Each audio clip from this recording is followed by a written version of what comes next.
So in this section here, I'm going to provide a brief overview of how the immune system works. So this is at a relatively high level, right? We're not going to go into all the nitty-gritty of how the immune system works. It's an incredibly complex system, but this is we're going to give sort of the overview level at about the same level that we went into the stress system, right? So giving you all of the main players and the key functions so that we can understand a lot of the issues that can arise with the immune system and the ways that it interacts with stress, right? So in order to do that, we need to understand the basics of how the immune system works. And so that's what I'm going to go into here. So first, the goal of the immune system, right, is to defend against pathogens. The goal is to help us not die from foreign bodies that get into our body. And so it generally works by trying to locate those pathogens, anything bad, and activating processes to eliminate those. And so that's the immune system response. And so this is what protects us from disease, but it can also be a mechanism through which stress can lead to disease. And so we'll talk about that by overactivating the immune system or activating it too often or dampening it, this can be a route through which stress can impact disease outcomes. So just generally speaking, first, the pathogens, these are the bad guys that get into the body that make us sick, and there's lots of different types. You don't need to memorize these by any means, but just to give you the broad array, right? These are all different things that can make us ill. So all foreign bodies that can get into the body. So this is what we refer to as pathogens, and these can be viruses as well as fungi or parasites. And so we're not going to distinguish a lot between those here, but certainly these are the immune system works in different ways against different pathogens. When we think about the immune system, we can break it down broadly into two types of immune mechanisms. And these are the nonspecific and the specific immune response. And the nonspecific immune response, as the name suggests, is a general set of responses, and they're activated for any type of foreign body invasion, right? It's not specific to what type of pathogen it is. It doesn't care if it's a bacteria or a virus or a fungus. It's going to react the same way to all of those. And it prevents pathogens from getting in as well as kills them if they do. And so this is the system that operates the same whether or not you've seen the pathogen before, and it doesn't matter what pathogen it is. It's going to react in the same way. It's going to mobilize the same physiological processes. Whereas the specific immune system, or sometimes called the learned immune system, this is the learned immunity that you have based on past experience. This can be exposure to that virus or other pathogen in the past. It can be based on your life history, and children who are breast-fed get exposure to a lot of different things through the breast milk, and that's a way that we can learn immunity. Other ways are through vaccines. That's ways that we'll talk more about those, but that's a way that we directly try to teach the body to be more prepared for that virus in the future. And so vaccines work well for that. It's a way of boosting our specific or learned immunity. And so the specific immune system protects against, again, these specific pathogens and their toxins. And so it utilizes antibodies. We're going to talk more about what these are, but these are proteins that are designed to specifically target the pathogens via proteins on their surface structure. And so they match up, and they're able to identify and target these specific pathogens. We can break this down a little bit further, right? We've got our non-specific immunity still and our specific immunity. Sometimes it's called, again, adaptive or acquired or learned immunity because you gain it over time through experiences and through exposure. But so the non-specific immune system, it has two lines of defense. The first line is the one that keeps pathogens from getting in. This includes our skin as well as our mucous membrane and our gut bacteria and stomach acid, all of these things on the essentially outside of our body that prevent things from getting in.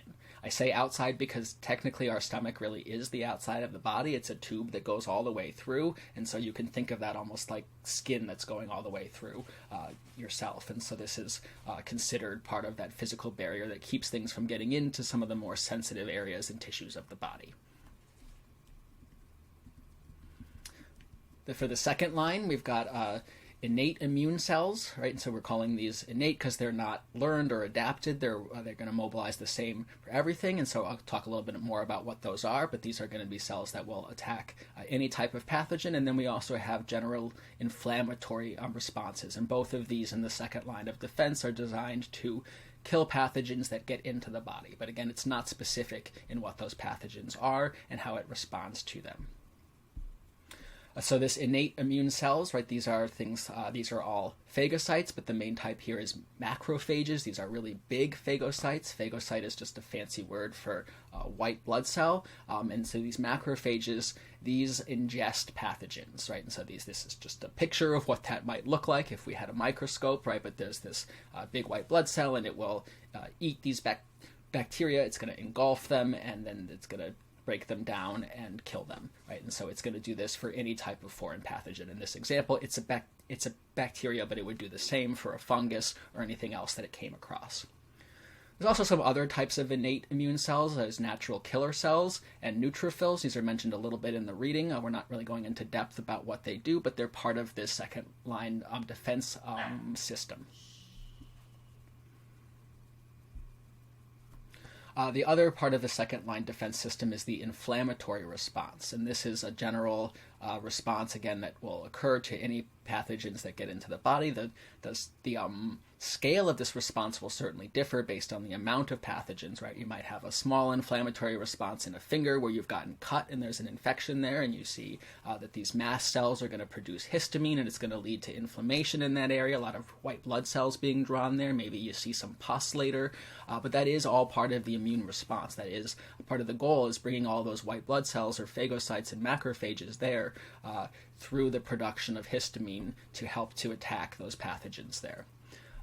If it's like an illness in the body, right, it's not from a cut, but maybe you have been exposed to a bacteria or some other type of virus. Maybe you have whole body inflammation and you get a fever, right? This is, your body is really heating up and there's inflammation throughout the body. And you might feel really sore and have a fever. And again, this seems terrible and it's part of being sick, but it really is the body actually trying to fight those immune responses. It's heating itself up to try to kill those bacteria and invaders. And so again, the goal of inflammation is both to kill those invaders as well as to restore damaged tissue. Some of the cells that come flooding to those areas to lead you to be swollen are ones that are there to repair damage. And so they feel terrible at the time as you have a big swollen lump, but it's actually in the process of healing that's occurring.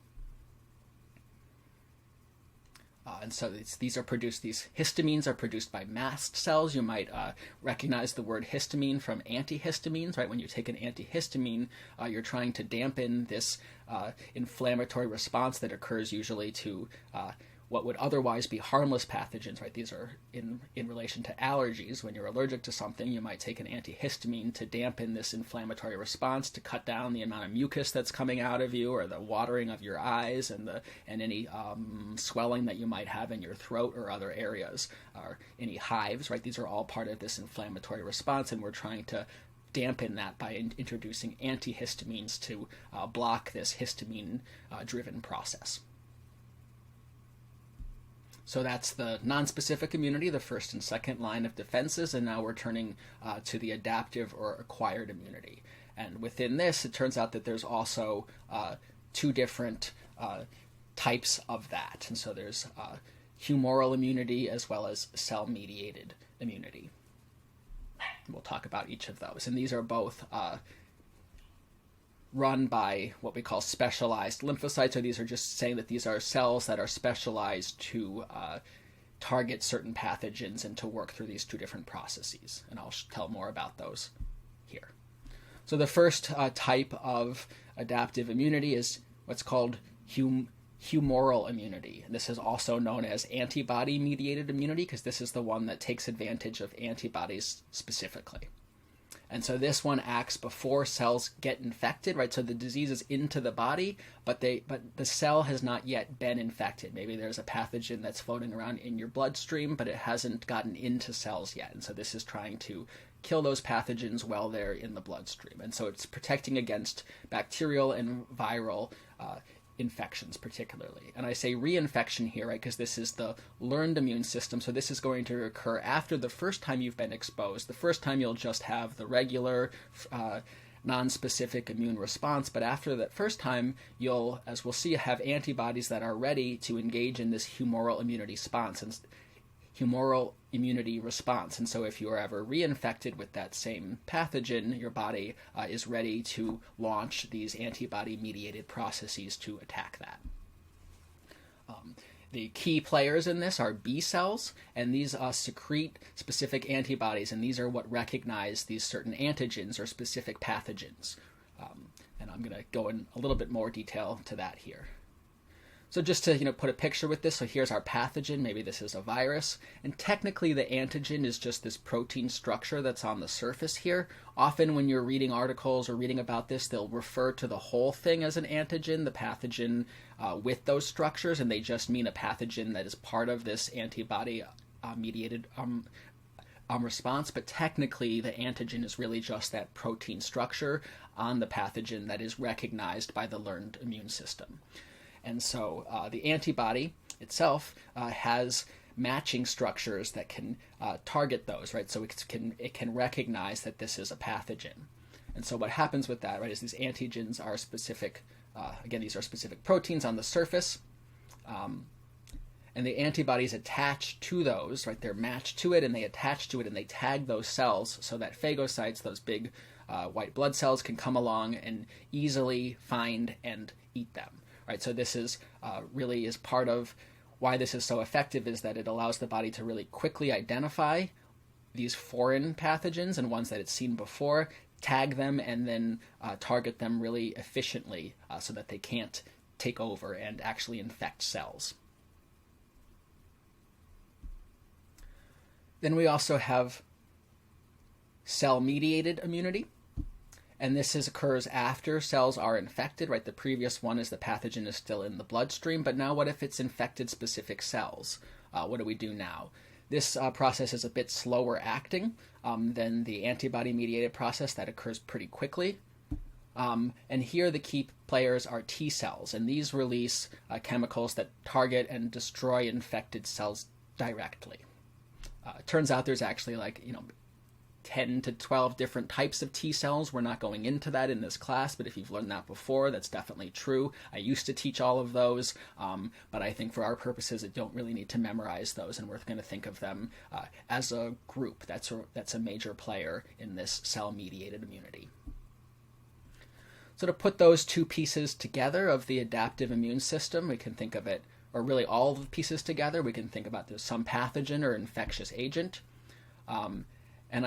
And first it'll be attacked by this, if it gets into the body, right? If it's not blocked by your skin or your stomach pH or mucus, then it gets into the body, and the first line of defense is going to be these macrophages, right? This is going to come into play here through the non-specific immune system. This is going to attack all types of infectious agents, and that's going to release a cytokine called interleukin-1, and this is really just a chemical messenger that helps it to communicate with other cells, specifically in this case the T helper cell, one of the types of T cells, and we call it the T helper because it helps other cells in the immune system do their jobs.